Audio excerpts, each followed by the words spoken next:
All right.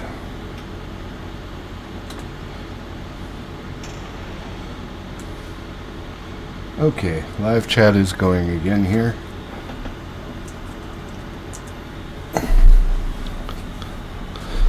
Sorry about that. I thought I had everything working, and I really didn't. So, what I was saying before I had to restart everything was that this image back here, I actually edited that image in ACDC Pro, which is what I used to use, and it's still a great program, but it doesn't come anywhere near the quality level and just the concept of Adobe LightRoom, because you're not actually editing the photos themselves. You're just creating a database of edits. So you have the raw image file, and then in Adobe LightRoom you come over here and say boost the exposure by 5.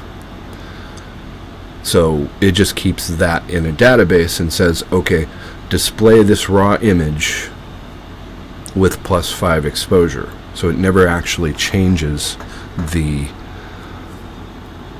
photo itself. You have the raw photo to work with and edit as much as you like. And when you get finished editing a picture, or at least get it to the point where you'd like to make a copy of it, you hit the export feature, and that will give you a unique copy of it.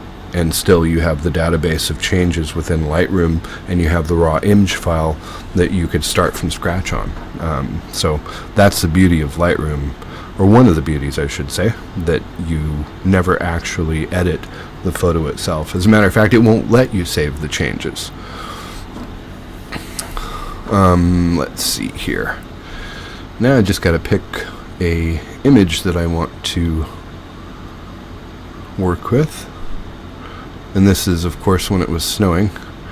We had a lot of fun. I'll probably go back, and those other photos, you can generally use them for stock stuff if you're like, or if I'm like trying to make another photo with a total snow background, I might use this image. So just because it's not a good image on its own doesn't necessarily mean that it's not something that can be used in combination. The street was really pretty, covered in snow. I got tired of the snow. We all got tired of the snow. It was here for quite a while. But I'm not gonna be editing one of these boring things. I am going to be editing pictures of my lovely fiance. Now I just gotta pick one.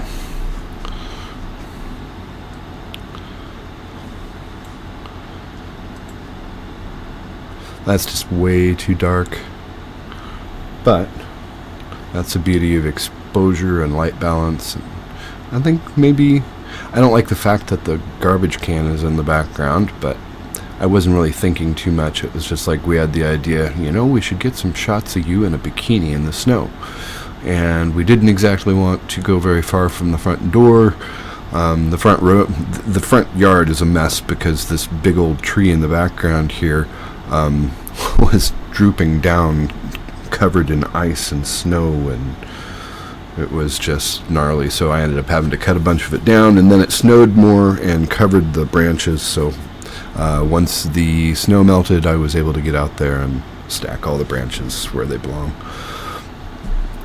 Let's see, maybe, yeah, I had her move over.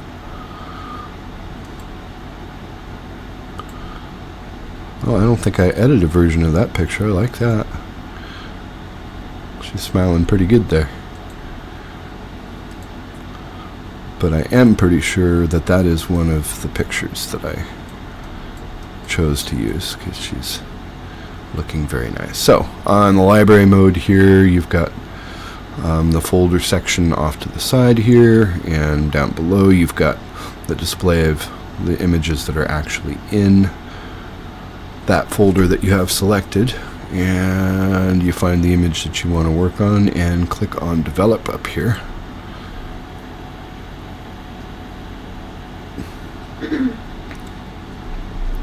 And there's a couple of different ways that you can do this, and sometimes I use both methods because I'm really curious as to what the program itself, what do you think, program? What do you think is, is there too much highlight? Is there not enough shadow? What does the program think? I usually disagree with the program, but everybody's eyes are unique, and I like the way that mine see things. So, alright, so I'm going to, just to show for example, I'm going to hit automatic here so that you can see what it thinks. It'll probably make it too bright.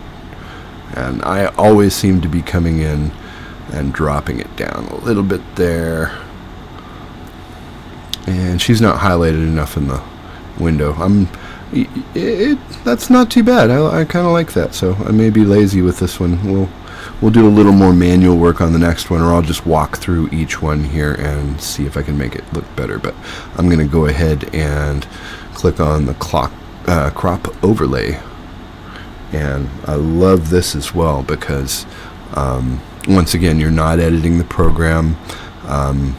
It's a lot more interactive than just drawing a box, because you can, in Lightroom, you can grab it and twist it and twist it. And of course, I freehand a lot of stuff, so and my fence isn't straight, so like trying to match the lines here to make her straight up and down is kind of tough. So let's narrow it down here. And I gotta find a flat reference point. Oh, I see. I'll just use part of the fence right there. There's kind of a flat thing, and it's more accurate than the straight up and down, I think, because that fence is getting ready to fall over.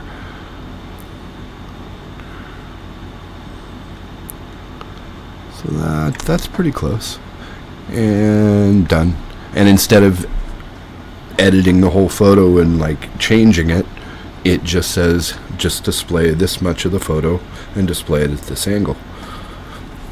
It's just amazing. It looks like I need to take a little off the side here. She's not quite centered right. I'll use her shoulders as a point of reference for the centering.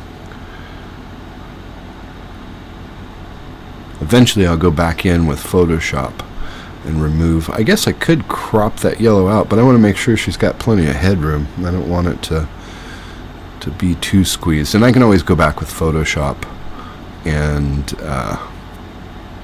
remove that yellow, remove the top of the house. Center line, that's pretty good. Okay, so that's centered up. And I'll also go through with Photoshop and use layer masking, which I've learned some stuff about since my last video about how I used to do removal of objects or like isolating a person. And of course I'll remove this whatever the heck that is. That's some sort of planter container. And in my other photos of this set, I have removed like this grass that's poking out in the, you can see where I was chopping the tree a little bit, and blackberry bushes sticking through. I cleaned those out, by the way. They grow so fast, and it's been kind of cold this winter. Alright, and I'm going to stay zoomed in on her face because she's the subject matter of the editing. So when I'm making adjustments, I want to assure that the changes reflect the best for her look. Why it wants to go back 7 in contrast, I don't know. I disagree. I like a little bit of a edge to things, and I also like things a little bit darker, so I'm going to take the black down. It doesn't make it any darker, it just makes the black stand out more. And if it gets to be too much, I mean, if you want definition through the blackness, but it's making it a little dark, you can come in and lighten it up with increasing the white, which is right above it here. Shadows, whee! I think it had it about right with the shadows. We do need to bring quite a bit of those shadows out so we can really see her face properly. Highlights, I don't know. I see there again. I disagree with how much of the highlights that it removed. So contrast, I don't know. I think I might even boost that up by 5. Let's give it a little kick. And got the focus pretty good on this one, but it seems to really enhance if you add about 5 in clarity, at least with the photos that I've been working with. I don't have a really expensive camera. I've got a Canon T3i, so it's the Rebel model with the cropped lens. I don't have the full 35mm to play with, but gotta love the vibrance, because it seems the digital photography, at least in the camera that I have, loses some of that vibrance in the color. So luckily Adobe has taken care of that for us, and this is one that I found in the old program AC/DC Pro, and I'm not knocking it, but if I raised the vibrance too far, it would get really grainy. It would pixelate pretty badly when I was trying to bring up the vibrance of the colors in the image, and that's just not the case with Adobe LightRoom. It seems to be non-destructive to the image overall. There's just something I don't like about this photo right now. It's almost like it's a little too washed out, and I don't know if that has to do with the exposure it changed, because it seems to like to put a lot of exposure when you hit the auto, and that was really my mistake with this photo. I think I'll go ahead and hit reset. Boom. I didn't really want to reset the crop, but that's okay. Without actually editing the picture itself, we can just go straight back in. Crop her good, and I'm going to do it a little bit smarter this time. I'm going to go setting by setting and adjust. And done. It's still a little crooked. Okay. Good job, Gary. And it's still a little crooked. Kind of lost my reference point from the last time. Okay, that should be good. And I was wrong. It's not good. It needs a little bit more. I should have remembered the settings from the last time before I hit reset. Reset. I can't talk. Alright, let's see if that does it. That looks too much that way. But you know what? I kind of like it. I'll go back and I'll look at it again once all the editing's done, and if I don't like it, I'll go ahead and bring it up. And I do agree that there should be some exposure, but I'm probably only going to go up 35 on that. Highlights, maybe. And that's the thing, you can drag them both ways, get an idea of what the extremes are. And I think this is going to require a boost. And in the auto, it actually took the highlights down, and I think it needs more by my eyes. Shadows definitely need light. That was it. That's what was washing it out before, is that I had too much of the shadows brought out.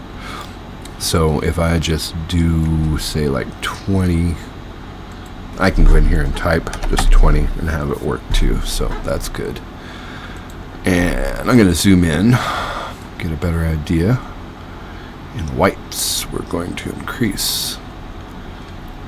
It's almost like magic. I love Lightroom.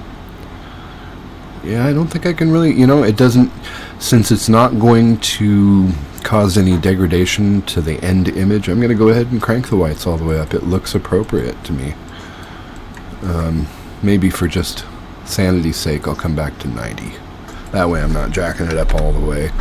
And now I'm going to redefine the black, because I like, you see, it makes the image pop a bit more. About 15's right. Clarity up at 5. Vibrance is one of those things. I don't really mess with the saturation too much, but the vibrance is one of those things. Well, Let's see if it does make... Oh, you know what? For this picture, I think it could use... I don't think 15's a good saturation, but we'll do 10. Yeah, now her bikini's popping now. You can see more of the red in her skin tone. Timo there. It doesn't seem quite light enough to me, though. I think I just took it within 10 of what the auto did in exposure. I think it auto exposured to 60, brought it up to plus 60.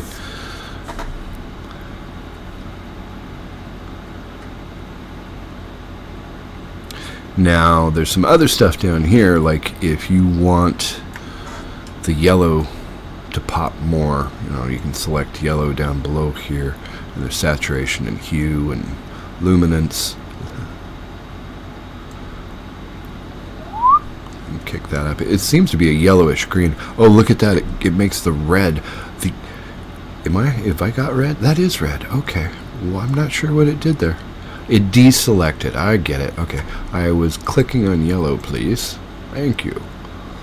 And now, what the hell? Yellow.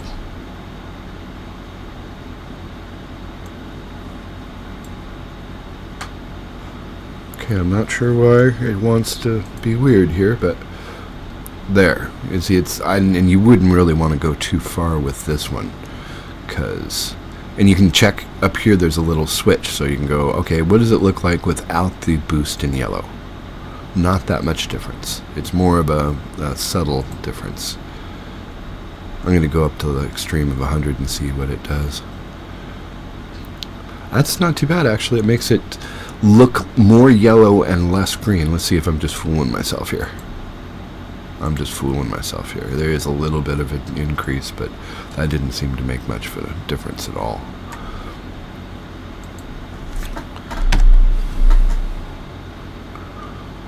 But I don't really need... I could go up into the red, and that is plus 2. Oh, okay, good. Because with the red in her hair, and with it being... her being a fairly pale girl, if you...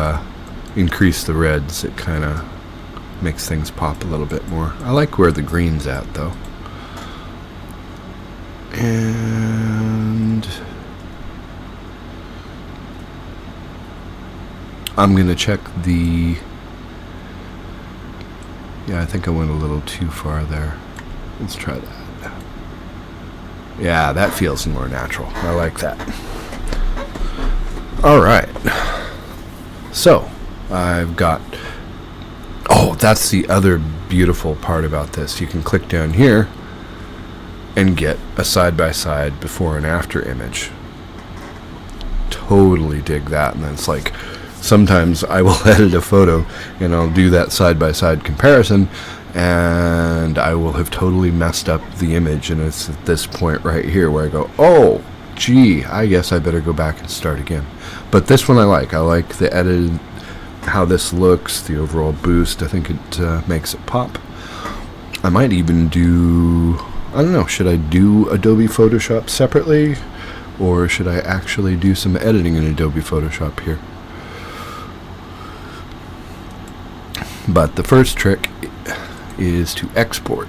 Now I have a copy of the edited video, or edited image, and I want to save a copy of it to JPEG.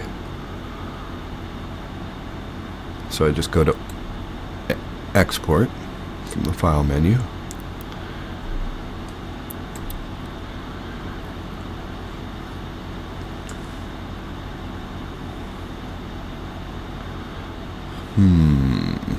Let me see something here.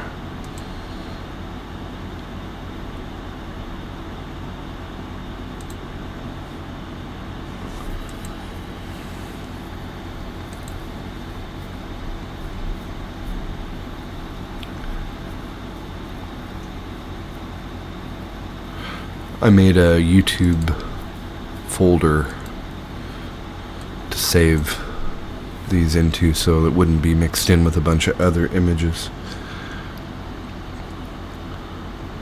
And there's a few different options you can do here. I haven't really dug into that too much because I'm just doing the straightforward editing and saving. That's a cool thing over here too, is you have all these presets that you can run through. Obviously they don't work very well for this image. That's kind of cool though. Go ahead and play with that one. Ooh, black and white kind of has a soft effect. I do like that.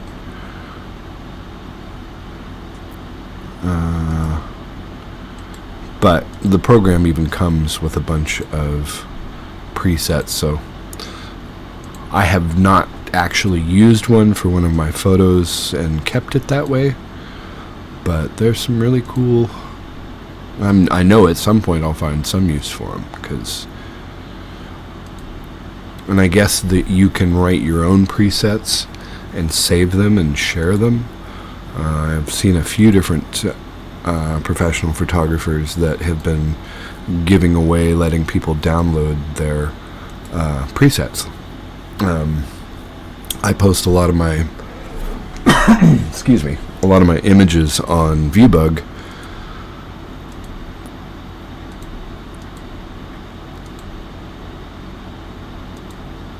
Not sure where I was going with that because I kind of got distracted.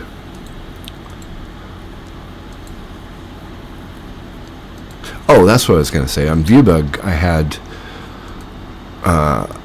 I submitted a photo and it popped up and said, "Here, you've won a free download of these Adobe LightRoom presets." Where's the back button? I think that's actually back. Previous.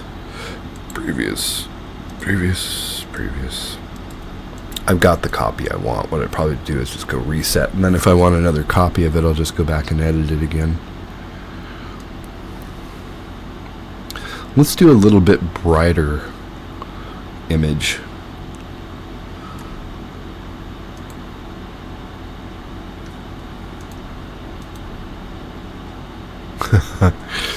I wasn't the only photographer taking pictures.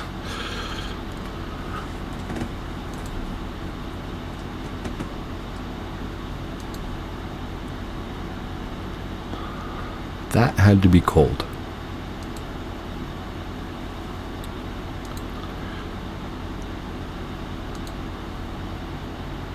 Oh, that ended up being a really good picture, I think. Need to get rid of this steps tool out here.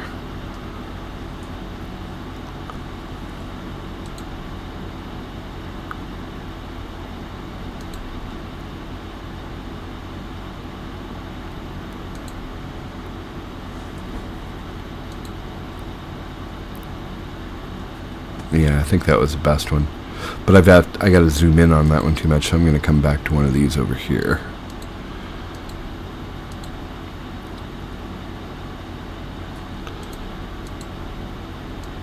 Oh, I cut her head off there, apparently. Is that the one? That's the one. Okay, that's the good one. Ha, and I actually have some... Oops, nope. I actually have some reference points here so I can make it fairly straight up and down. Not like that pipe there is really straight up and down, but it'll do for a reference point. It seems to be a pretty good match. I wish I didn't lose part of her boots, but what do? There's not a lot I can do.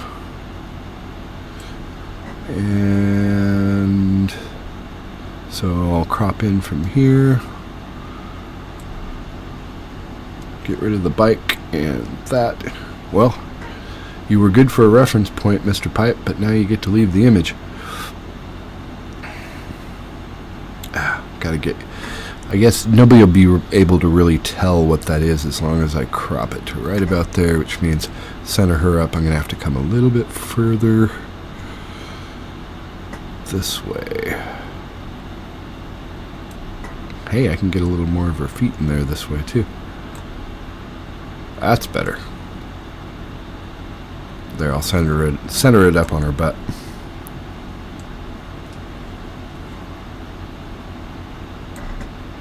And at this point, you'll probably have thoughts or comments about rule of thirds or whatever. If you want to apply the rule of thirds to your images, feel free, but it's not something I do. I just missed a much better reference point. The ground, the layer of snow, is a much better reference point. There.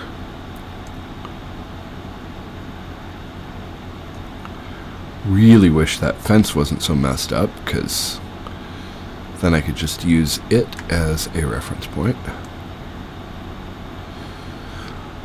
As my mom says, want in one hand and poop in the other, and see which gets full faster.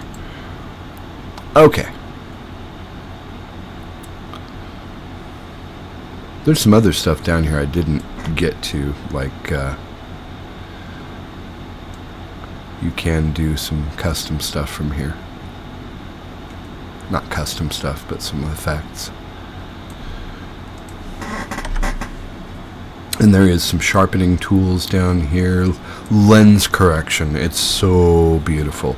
And what I'm assuming this is like, if you know anything about prime or wide-angle lenses, they tend to have distortion on the outsides of the image. And I guess that has some sort of algorithm built in to compensate, to straighten the image out depending on what lens was used, which I just blows my mind still, because I bought a single lens before, prime lens, and it certainly had issues with distortion. Okay, let's see what auto says. Just, I mean, it doesn't hurt anything. And once again, I disagree with how bright it's made things. About 53. I disagree with it pulling contrast. If anything, just leave it the heck alone. Highlights, it's a pretty white image, so I'm not really... But it's lost a bit of its punch, so I'm going to increase the black like I normally do. See, it makes it pop, and that I really like. I'm going to go ahead and increase clarity by 5, and vibrance. These are pretty colorful, so I'm going to do 50. And if I remember correctly, I boosted red and yellow both by about 10% in the saturation. So I'm going to copy that. Anytime unless the images are drastically different in exposure and setup and everything, I try to keep my corrections similar, so that everything matches up. Okay. That's not too bad. I like that. And the last time I edited this image was with the AC/DC, and if I compare the two, which I have, I've run through this process with Adobe LightRoom, and then I run through the process, well, just the opposite. I ran through the process with AC/DC Pro, had images that I edited, and then I took and compared them to the ones I edited through Lightroom. Not really a whole lot of comparison. I mean, the quality is so much better with Lightroom because it doesn't destroy the image. It just changes how it's displayed until you export it. And exporting it's just like taking the raw image and filtering it through the changes, the database changes that you've made, and on the other end you have a JPEG that represents everything that you worked with. Export.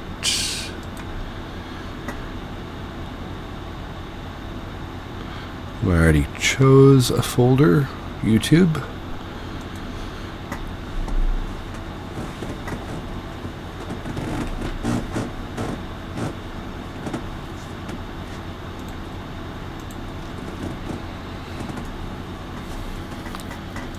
I am halfway thinking about just going ahead and editing one of these photos in Photoshop. I'm just tickled about the whole masking thing. Oh no, there's something else I should show. Here's the edited photo. Now, one of the beautiful features of Lightroom is this adjustment brush. I can actually, you can go in and change whatever you want. Say, like, I don't think there's enough contrast on her butt, so I'll go contrast and bring it up like 10. And then you can come out here and you kind of pick a center point of where you want to adjust the image. And then as you draw around, oops, nope, okay, as you draw around, you can see it darkens just in that area. So you can go in and actually touch up contrast, exposure, the whole 9 yards with this little touch-up tool here. So it's I'm going to hit reset because I was just showing you that tool. Oh no! Oh, I already saved a copy of it, that's right. I don't know, I almost think I should do a little bit of the masking through Adobe Photoshop, because that is pretty cool. But this is a Lightroom, basic Lightroom photo editing video, so I guess I should stay out of Photoshop and make another live stream video about how to do that editing.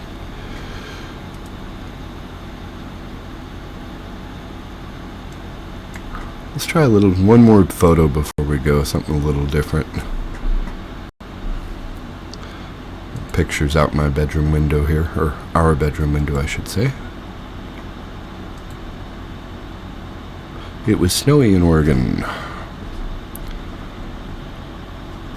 I'm really lucky because I've been in this house that I've been renting for 9 years, and it's about the only house on the block, as you can see, that has 2 stories to it. So I look out my window and I see the tops of everybody else's houses because there's no other 2 stories in the way to block it. It's kind of nice. You can see some weird things out here, like there's some hills off to the side here, and there's a river, I think it's the Mackenzie River that runs over here, and in the mornings you'll see giant fog banks hanging over. I got an idea. First, let's crop this down.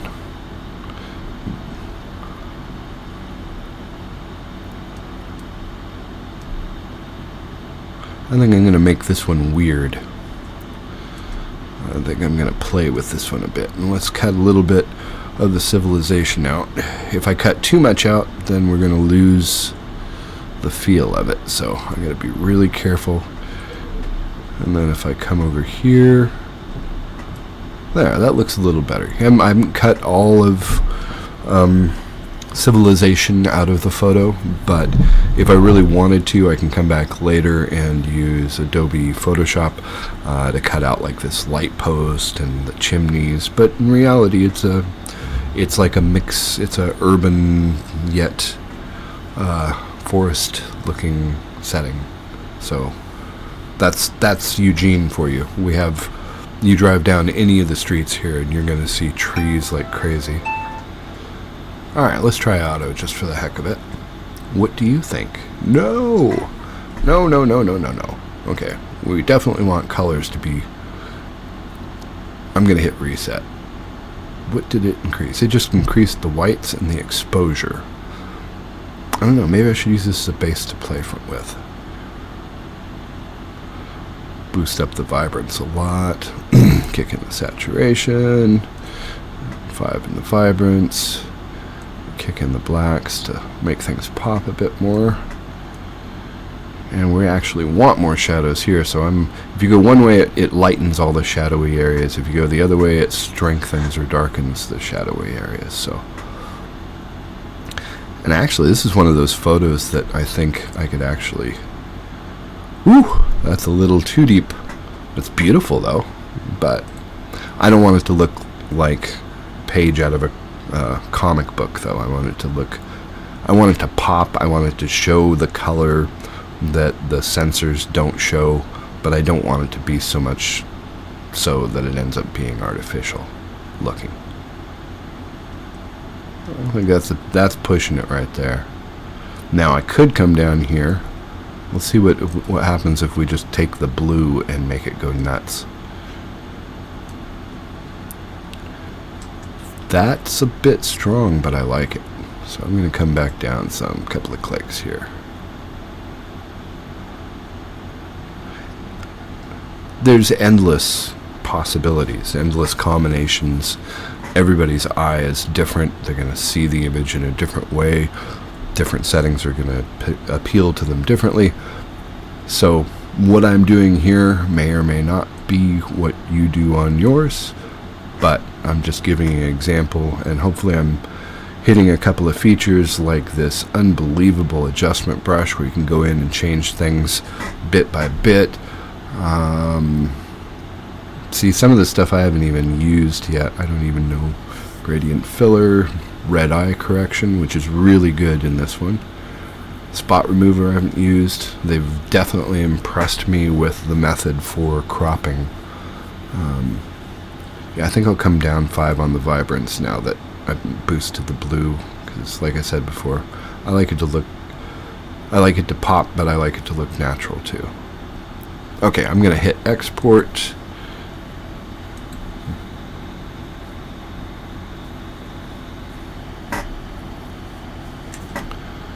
And now raw image has been saved. Now let's play with some of these presets over here, because you get some really weird stuff with sky pictures sometimes.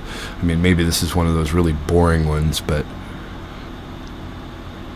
and that's also a really cool thing about the presets. You hit one of the presets and then you come over here and you look, oh well, how did they do that? Oh, tint is minus 28, temperature's been changed, contrast has been changed, highlights have been changed, blacks have been changed, and there seems to be some interesting stuff going on down here in the color section. But the whole point is that you can select a mod, a preset over here, and look back over and see what they did to achieve that effect. Ooh, that almost looks like a 40s Christmas photo or something. Low contrast. Black and white, look 1. Black and white, look 2. Ooh, that brings out a lot of textures in the clouds. Black and white, look 3. That's way too grainy. I'm not sure what they did there. 4, well that's 5 actually. 4.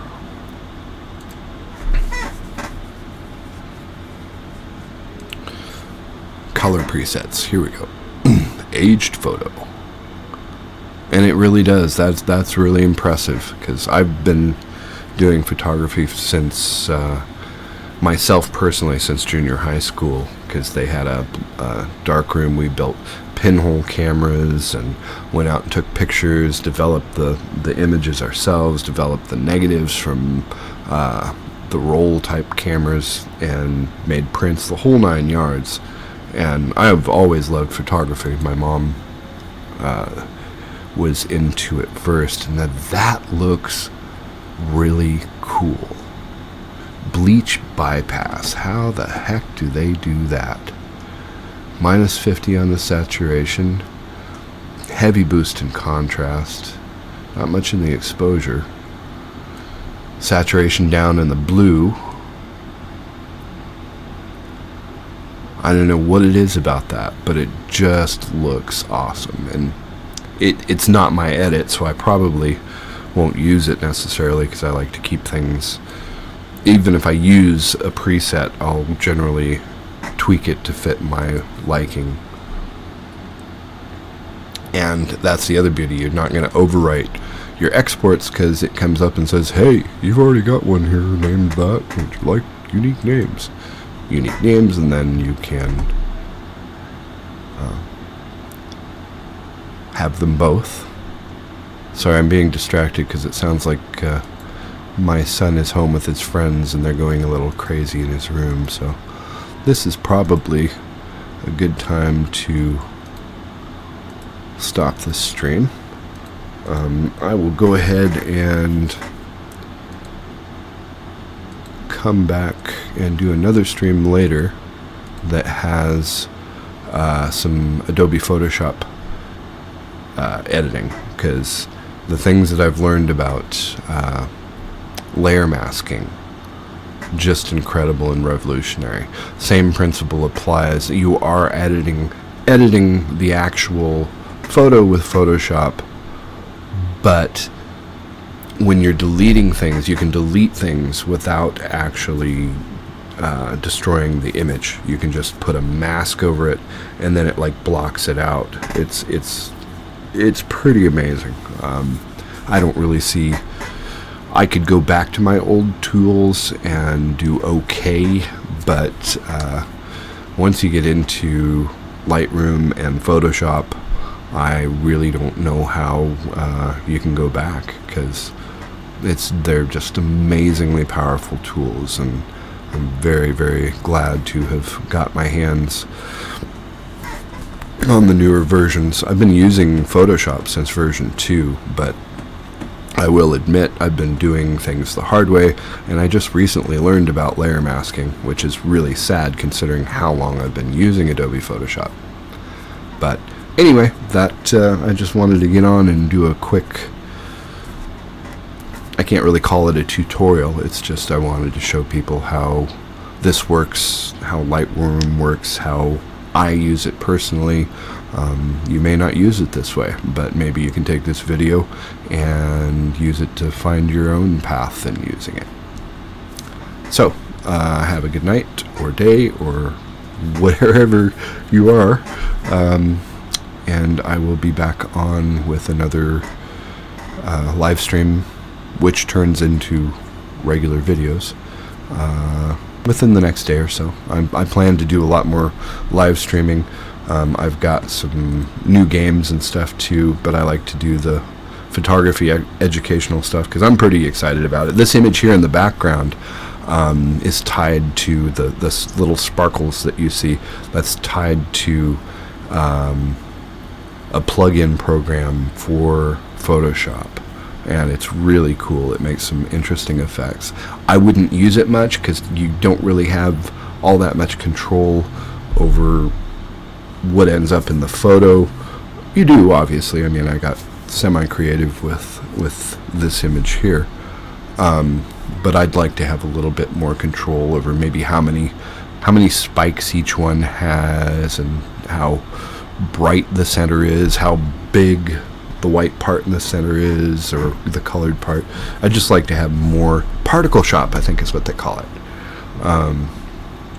But anyway, that's for next time.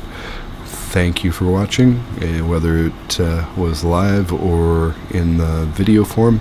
I do appreciate everybody that likes my videos. So have a good night or day.